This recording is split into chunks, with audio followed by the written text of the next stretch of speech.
దేవుని పరిశుద్ధ నామముకు మహిమ కలుగును గాక. ఈ క్రీస్తు పరిచర్య అనేటువంటి యూట్యూబ్ మాధ్యమము నుండి వెలువడుతున్న అనుదిన దేవుని వాగ్దానాన్ని వింటున్నటువంటి క్రీస్తు పరిచర్య అనుచరులకును విశ్వాసులకును యావత్ ప్రపంచానికి నీ దినపు నా శుభాభివందనాలు తెలియజేస్తుంటున్నాను. ప్రియ దేవుని బిడ్డలారా, మీరందరూ కూడా సురక్షితముగాను ఆనందముగాను ఆరోగ్యంగాను ఉన్నారని నేను భావిస్తున్నాను. మీరు అందించేటువంటి ప్రతి ప్రార్థన విన్నపం నిమిత్తమై మేము మానక తప్పక ప్రార్థిస్తున్నాం. దేవుడు ఖచ్చితంగా మీ పరిస్థితులన్నింటినీ చక్కబరిచి మిమ్మల్ని ఉన్నత స్థాయిలో నిలిపి నడిపించి కాపాడును గాక. ప్రియ దేవుని బిడ్డలారా, నేటి వాక్య ధ్యానాంశాన్ని మనం చూసినట్లయితే, తన్ను తాను తగ్గించుకున్నవాడు హెచ్చింపబడును, తన్ను తాను హెచ్చించుకున్నవాడు తగ్గింపబడును అనేటువంటి మాట యేసుక్రీస్తు ప్రభువారు తన శిష్యులతో పలుకుతాడు. ఈ మాటని మనం మత్తయి సువార్త 23వ అధ్యాయము 12వ వచనంలో చూస్తే, తన్ను తాను హెచ్చించుకున్నవాడు తగ్గింపబడును, తన్ను తాను తగ్గించుకున్నవాడు హెచ్చింపబడును అనొక మాటని మాట్లాడతాడు.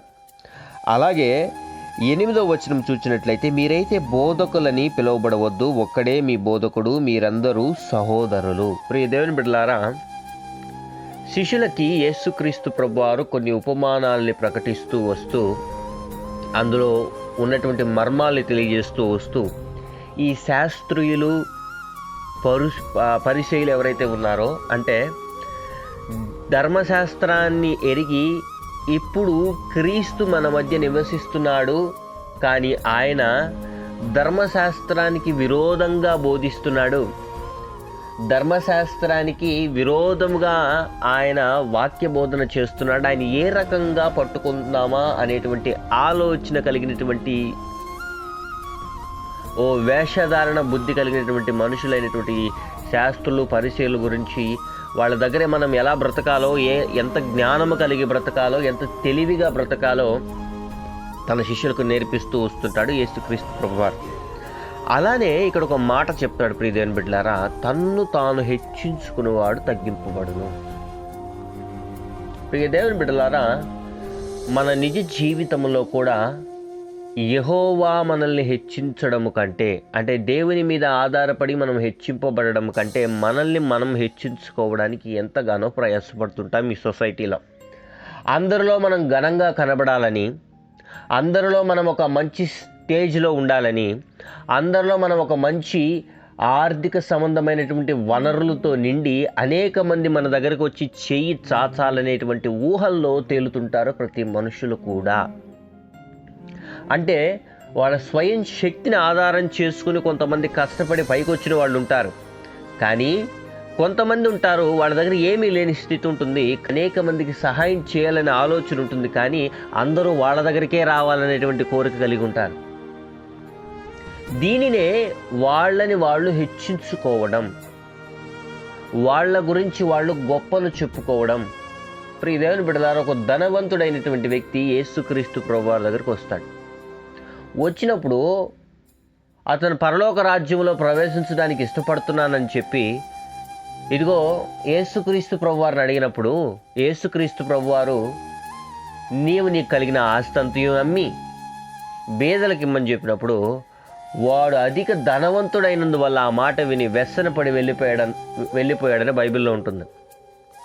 వాడు వెళ్ళిపోయాక యేసుక్రీస్తు ప్రభువారు, ఒంటె సూది బెజ్జములో దూరడం సులభము, కానీ ధనవంతుడు పరలోక రాజ్యంలో ప్రవేశించుట అసంభవం అని నిశ్చయముగా మీతో చెప్పుచున్నానని చెప్పి ఒక మాట అంటాడు.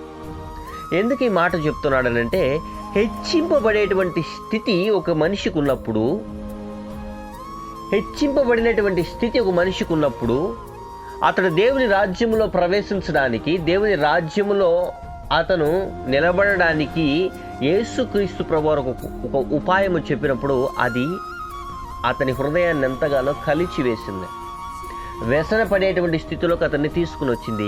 ఇదే మనుషులు తమ్మును తాము హెచ్చించుకున్నటువంటి స్థితిలో ఉన్నటువంటి వారికి కలిగేటువంటి ప్రక్రియ. మనకు కూడా మన నిజ జీవిత క్రైస్తవ జీవితంలో కూడా మనం ముందు కొనసాగిపోతుంటాం, దేవుని మీద ఆధారపడి బ్రతుకుతుంటాం, కానీ సడన్ ఒక స్టేజ్లో ఈ దేవుణ్ణి అనుసరించి నడిచిన దానికి మనకు వచ్చిన లాభం ఏంటి, ఈ దేవుణ్ణి అనుసరించి నడిచిన దానికి, ఈ దేవుని సేవ చేసిన దానికి, లేదా ఈ దేవుని సొంత రక్షకుడుగా అంగీకరించిన దానికి మా జీవితంలో మాకు లభించినదేమి మా జీవితంలో మాకు కష్టాలు, నిందలు, ఇరుకులు, ఇబ్బందులు, అవమానాలు తప్ప, మా జీవితాల్లో మాకు కన్నీరు, కుటుంబంలో గొడవలు, చిక్కులు, చికాకులు, కొట్లాటలు, విడిపోయే స్థితి తప్ప ఈ దేవుణ్ణి ఆశ్రయించిన దానికి మాకే లాభము లేదే అనేటువంటి ఆలోచన కలిగిన క్రైస్తవులు కూడా ఉన్నారు. కానీ నా నామము నిమిత్తమై అక్క చెల్లెళ్ళైనను, తల్లిదండ్రులైనను, ఆస్తులైన పోగొట్టుకున్నవాడు ఇహమందు పరలోకమందు 10 రెట్లు పొందుకుంటాడని యేసుక్రీస్తు ప్రభువారు చెప్పారు. యేసుక్రీస్తు ప్రభువారు ఈ లోకములో ఆయన తగ్గింపబడి జీవించాడు. అందుకే ఆయన హెచ్చింపబడేటువంటి స్థితిలో నివసింపగలిగాడు. ఈ దినాన క్రైస్తవుడుగా పిలువబడుతున్నటువంటి నీవు కూడా సిరి సంపదల వైపు ఆలోచన కలిగి ముందుకు కొనసాగిపోతున్నావేమో. హెచ్చింపబడడానికి ఐడియాలు వేసుకుంటూ సొసైటీలో నీకంటూ ఒక పేరు ఉండాలి, ఇదిగో ఒక రాతి పలక మీద నీ పేరు చెక్కింపబడాలి, జనులందరూ నీ దగ్గరకు వచ్చి సహాయం అడగాలనేటువంటి స్థితిలో నీవు ఉన్నావేమో. నీవు తగ్గింపబడేటువంటి స్థితిలో ఉంటే ఒకానొక దినమున దేవుడే నిన్ను హెచ్చించి మనుషులు నీ దగ్గరికి పంపిస్తాడు, రాజులను, అధికారుల దగ్గరికి పంపిస్తాడు. కానీ దేవుణ్ణి కాదని చెప్పి లోకంలో నీ ఘనత కోసం, లోకంలో ఉన్నటువంటి ఆశ కోసం, లోకంలో ఉన్నటువంటి సిరి కోసం, సంపద కోసం ఆశ కలిగి పరిగెత్తావంటే తస్మాత్ జాగ్రత్త. నీవు పడత్రోయబడడానికి కలిగిన కారణాలు అనేక రకంగా నీ వైపు పొంచి ఉన్నాయి. దేవుని బిడ్డలారా, క్రైస్తవ జీవితంలో సవాళ్ళతో కూడినటువంటి భక్తి సాధన ప్రతి క్రైస్తవుడు చేయడం అలవాటు చేసుకోవాలి. ఒక క్రైస్తవ జీవితం అంటే సవాల్తో కూడినది. యేసుక్రీస్తు ప్రభువారిని సొంత రక్షకుడిగా అంగీకరించాలంటే దమ్ముండాలి. ఆయన నిజ దేవుడిగా ఒప్పుకొని ఆయన నామం పేరిట బాప్తిస్మం పొందాలంటే దమ్ముండాలి. నోటుతో చెప్పడం కాదు. ఆ దమ్ము ఎట్లాంటిదేనంటే కష్టాలు వచ్చినప్పుడు నిలబడగలగాలి. కుటుంబం విడిపోయే స్థితికి విచ్ఛిన్నమైపోయినాడు సరే, దేవుడు అనేటువంటి వాడు ఉన్నాడు, ఆయన చూస్తున్నాడు అనేటువంటి ఆశ కలిగి నువ్వు జీవించినట్లయితే నీ అవమానానికి తగిన ఘనతను, రెట్టింపు ఘనతను ఆయన నీకు అనుగ్రహిస్తాడు. మీలో చాలామందికి రైజ్ అయ్యేటువంటి ఒక క్వశ్చన్, దేవుని బిడ్డలుగా పుట్టినటువంటి మనకు ఆయనకి తెలిసే కదా మన కష్టాలు వస్తాయి మన జీవితంలో, ఆయనకి తెలిసే కదా ఇరుకులు, ఇబ్బందులు వస్తాయి మన జీవితంలో. మరి దేవుడు అనేవాడే ఉంటే మనల్ని కష్టాల్లోకి నెట్టేస్తాడా? ప్రియదేవుని బిడ్డలారా, యేసుక్రీస్తు ప్రభువారు కూడా భూమి మీద జన్మించినప్పుడు కష్టాలు లేకుండా ఎట్లున్నాడు? బాధలు లేకుండా ఎట్లున్నాడు? ఇరుకులు లేకుండా ఎట్లున్నాడు? ఏ శిష్యులైతే తన చుట్టుపక్కల ఉన్నారో ఆ శిష్యులే యేసుక్రీస్తు ప్రభువారిని పట్టుకోగానే అందరూ పరారైపోయారు. ప్రతి ఒక్కరు పరిగెత్తి వెళ్ళిపోయారు. యేసుక్రీస్తు ప్రభువారు ఎవరో తెలియదని చెప్పారు. యేసుక్రీస్తు ప్రభువారి బదులు ఒక బందిపోటు దొంగని విడిచిపెట్టమని అడిగారు. చూడండి ప్రియ దేవుని బిడ్డలారా, మన జీవితంలో కూడా కష్టం అనేది వస్తుంది, నష్టం అనేది వస్తుంది, బాధ అనేది వస్తుంది, ఇరుకు అనేది వస్తుంది, ఇబ్బంది అనేది వస్తుంది. కానీ దేవుడు ఈ లోకంలో నిన్ను తగ్గింపు కలిగినటువంటి స్థితిలో పెట్టాడని అంటే ఒక దినమున ఆయన నిన్ను హెచ్చిస్తాడని అర్థం. ఒక దినమున ఆయన నిన్ను లేపి నిలబెడతాడని అర్థం. ప్రపంచానికి పరిచయం చేస్తాడని అర్థం. అంతేకాని నిన్ను అట్టడుగుపోయినటువంటి స్థితిలోనే పెట్టి ఇదిగో ఆయన నీ దుఃఖాన్ని చూచి ఆనందించే దేవుడు అంత మాత్రమైతే కాదు. ప్రియ దేవుని బిడ్డలారా, ప్రతి ఒక్కరికి ఒక అపోహ మిగిలిపోయింది క్రైస్తవుల్లో. యేసుక్రీస్తు ప్రభువారే ఉంటే ఇదిగో బైబిల్లో ఉన్నవి వాస్తవాలని మేము నమ్మతాం, కానీ ఆ దేవుడు ఉంటే మా జీవితంలో ఈ రకమైనటువంటి కష్టాలు ఎందుకు అనేటువంటి ఆలోచన, ఈ రకమైనటువంటి ఆలోచన నీ మధ్యలో మెదిలింది అని అంటే నువ్వు జ్ఞాపకం చేసుకోవాల్సిన పని ఏంటి అంటే దేవుడి నుంచి నిన్ను దూరం చేయడానికి నీ మీద దురాత్మ ఎన్ని దాడులు చేస్తున్నాయో ఆలోచించు. నీ మనసుని వాడు ఎంత కలవరపరుస్తున్నాడో ఆలోచించు. ప్రియ సహోదరి, సహోదరుడా, ఉన్న పళంగానే దేవుణ్ణి నువ్వు బ్రతిములాడుకోగలిగితే నీ స్థితి నిమిత్తమై కాదు, అయ్యా నాకు ఓర్పును అనుగ్రహించు, నేను ఇప్పుడు తగ్గింపబడిన స్థితిలోనే ఉన్నాను, కానీ నువ్వు హెచ్చించేంత వరకు, నీ బలిష్టమైన కాడి క్రింద దీన మనస్కుడై బ్రతకడం కలిగిన కృపను అనుగ్రహించు. ఓవేళ మీరు బోధించే స్థితిలో ఉన్నవారు కనుకైతే మీరు బోధకులు అని పిలువబడ్డానికి మీరు ప్రయాసపడద్దు. మిమ్మల్ని మీరు బోధకులుగా కనపరుచుకోవడానికి ప్రయాసపడద్దు. మిమ్మల్ని మీరు వాక్యోపదేశకులుగా కనపరుచుకోవడానికి ప్రయాసపడద్దు. మనమందరము సహోదరులమే. ప్రభువు దగ్గర పాఠాలు నేర్చుకునేటువంటి వారం మనం. దేవుడు మనకు నేర్పించాడు ఎలా బ్రతకాలో, అనేక మంది జీవితాల్లో చీకటిని ఎలా నింపాలో నేర్పించాడు. కాబట్టి ఒకవేళ మీరు సేవాపరంగా ముందుకు వెళ్ళాలని ఆశపడినట్లయితే దేవుని కనుదృష్టి మన మీద ఎంతుందో దురాత్మ కనుదృష్టి కూడా అదే రకంగా ఉంటుంది. ఎందుకంటే మన దేవుని సేవ చేసేవారం కాబట్టి మన జీవితాల్లో కష్టాన్ని ఎంటర్ చేస్తాయి, మన జీవితంలో అవమానాలను ఎంటర్ చేస్తాయి, ఆర్థిక ఇబ్బందులు, భయంకరమైనటువంటి ఆటుపోట్లతో కలిగినటువంటి జీవితాన్ని పరిచయం చేస్తాయి. ఆయన భయపడద్దు. నేను ఇందాక చెప్పినట్టు దేవుణ్ణి నమ్ముకొని దేవుణ్ణి ప్రకటించాలి, దేవుణ్ణి సొంత రక్షకుడుగా అంగీకరించాలంటే దమ్ము కలిగి ఉండాలి. నువ్వు దమ్ము కలిగినడు కాబట్టి నీకు ఆలోచన వచ్చింది దేవుణ్ణి ప్రకటించాలి, దేవుని అనేక మందికి పరిచయం చేయాలని. నీ దమ్ము, నీ ధైర్యమైనటువంటి యేసుక్రీస్తు ప్రభువారి వైపునే చూస్తూ ముందు కొనసాగిపో. ఒకవేళ నువ్వు తగ్గింపబడిన స్థితిలో ఉంటే ఆందోళన చెందదు. నీ పరిస్థితులు ఖచ్చితంగా మారుతాయి. నీకు నువ్వుగా హెచ్చింపబడేటువంటి స్థితిలోకి రావాలని ప్రయాసపడితే దేవుడిని ఎక్కడైనా విడిచిపెడతావేమో. తస్మాత్ జాగ్రత్త. దేవుడిని విడిచిపెట్టి నువ్వు ఎంత ప్రయాసపడినాను ఈ లోకంలో నీకు కీర్తి గణితులకు వెళ్ళి రావచ్చు, కానీ అది తాత్కాలికమే. తద్వారా నీకు ఎక్కువ ఆనందము కానీ సంతోషం కానీ ఉండదు, అవమానము. ప్రియదేవుని బిడ్డలారా, ఈ వాక్యాన్ని వింటున్నటువంటి ప్రతి ప్రియ సహోదరి సహోదరులకు నేను విన్నవించుకునేది ఒకటే. నీ స్థితి ఇప్పుడు కొద్దిగా ఉందేమో, తుదకు నువ్వు మహా అభివృద్ధి చెందుతావు. కానీ దేవుని మీద నీకు కలిగి ఉన్నటువంటి అపోహను నువ్వు తొలగించుకోగలిగితే, తగ్గింపబడిన వాడు హెచ్చింపబడతాడు, హెచ్చింపబడిన వాడు తగ్గింపబడతాడు. అంటే దానికి కారణం హెచ్చింపు స్థితిలో ఉన్నవానికి దేవుని రాజ్యంలో ప్రవేశించడానికి తక్కువ ఛాన్సెస్ ఉన్నాయి.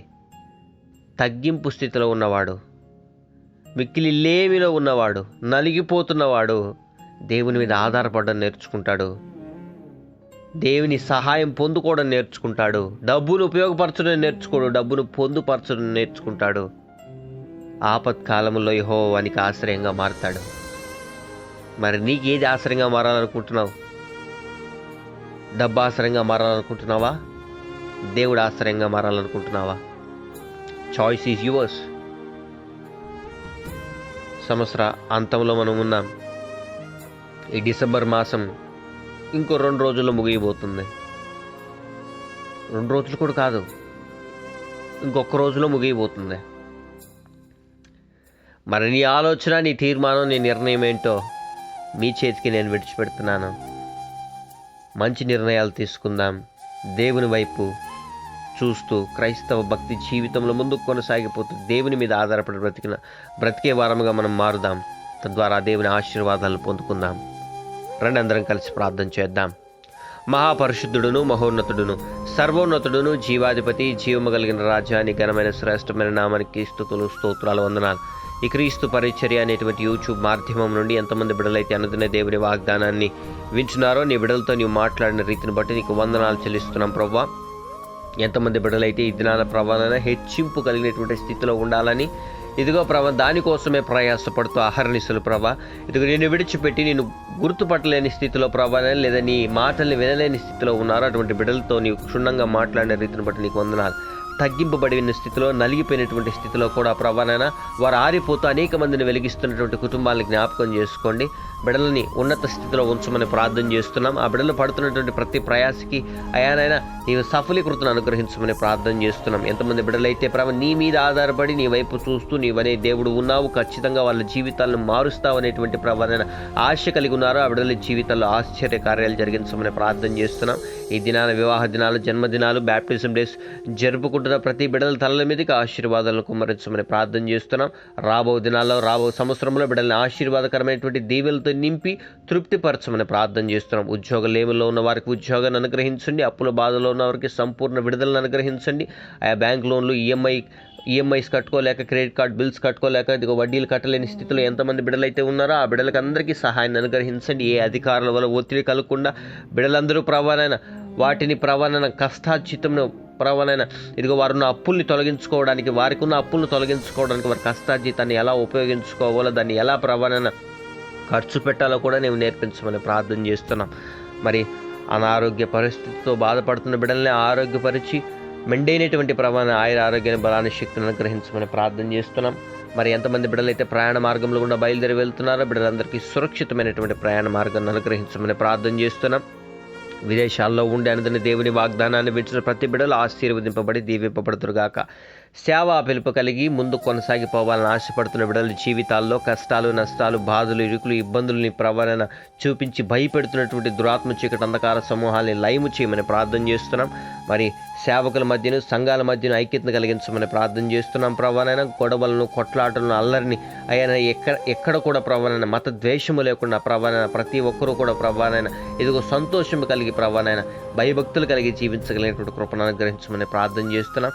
ఈ దిన దీవెలతో ప్రతి బిడ్డల్ని నింపి నడిపించమని, ఈ క్రీస్తు పరిచర్య అనేటువంటి యూట్యూబ్ని సబ్స్క్రైబ్ చేస్తున్నటువంటి బిడ్డలు ప్రభావాన్ని లైక్ చేస్తున్నటువంటి బిడ్డల ప్రభావం అనేక మందితో వాగ్దానాన్ని షేర్ చేస్తున్నటువంటి బిడ్డలు కూడా ఆశీర్వదింపబడి దీవింపబడదురుగాక. శుభములను, దీవెలను ప్రకటిస్తూ స్తుతి, ఘనత, మహిమ, ప్రభావాలు నీకే ఆరోపిస్తూ యేసయ్య అతి పరిశుద్ధమైనటువంటి నామమున ఈ ప్రార్థన విన్నపం అడిగి పొందుకుని ఉన్నాం మా ప్రియ పరలోకపు తండ్రి. Amen, amen, amen. Praise the Lord. May God bless you all.